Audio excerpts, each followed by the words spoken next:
Kansas Farm Bureau, the voice of agriculture.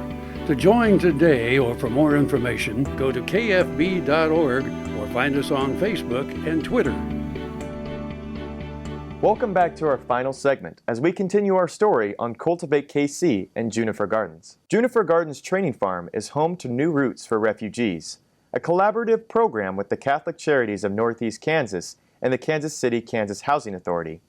The site is large enough to host a large community garden where Junifer Gardens apartment residents and people from adjacent neighborhoods can grow food for themselves and their families on a garden plot. Today we speak with Meredith, who works with the program. Yeah, I have worked with the New Roots for Refugees program, employed by Catholic Charities of Northeast Kansas since 2013, since April of 2013. And man, I've learned a lot. I've learned a lot about cultural differences, a lot about language barriers, a lot about the things that transcend language and culture. Food is definitely one of those things. And I have really enjoyed getting to know a lot of people. For many of the refugee farmers at Junifer Gardens Training Farm, the practices they had used in other parts of the world now must be shifted to fit the environmental conditions of the Midwest. You know, we're working with people who were farmers in their home country, and we're just helping them adapt to the setting here. So one of the examples I often give is that a lot of the countries of a lot of the folks that we work with come from places where there's like a rainy season and a dry season, and they don't necessarily ever have to pay for water. And so the concept of paying for water is definitely something that we try and teach people. There's lots of little small intricate things that we teach people about marketing.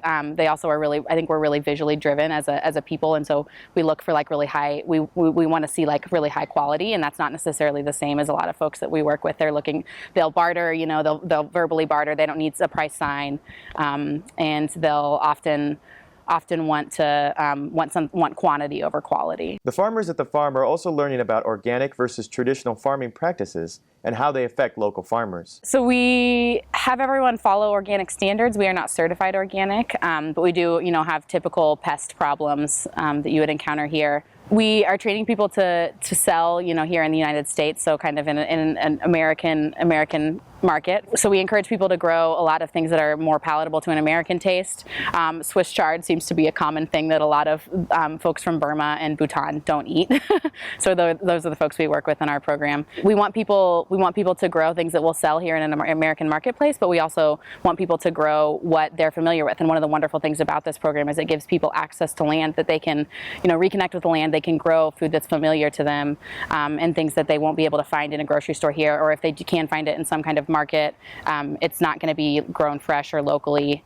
One of the things I really like about this program is that a lot of our folks have or grew up, or when they were growing in their home countries, they're growing traditionally from the earth. They're not using a lot of chemicals or pesticides, and so it's not necessarily something that we have to teach people when they get here. We do have to teach people about, you know, the distinctions, you know, what labels to look for, what to know. Meredith appreciates the different positive ways the program can help people.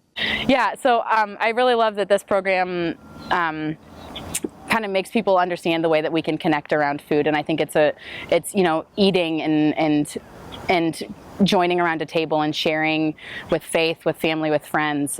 Those are really powerful things, and those are things that often transcend, you know, where we come from or who we are. Thank you for joining us here today on Farm Factor with Ag Aim in Kansas.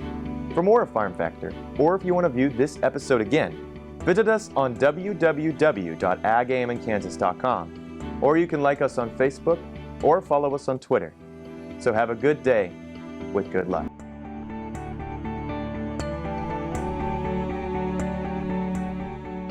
Closed captioning brought to you by Kansas Soybean Commission, the Soybean Checkoff Progress, powered by Kansas farmers.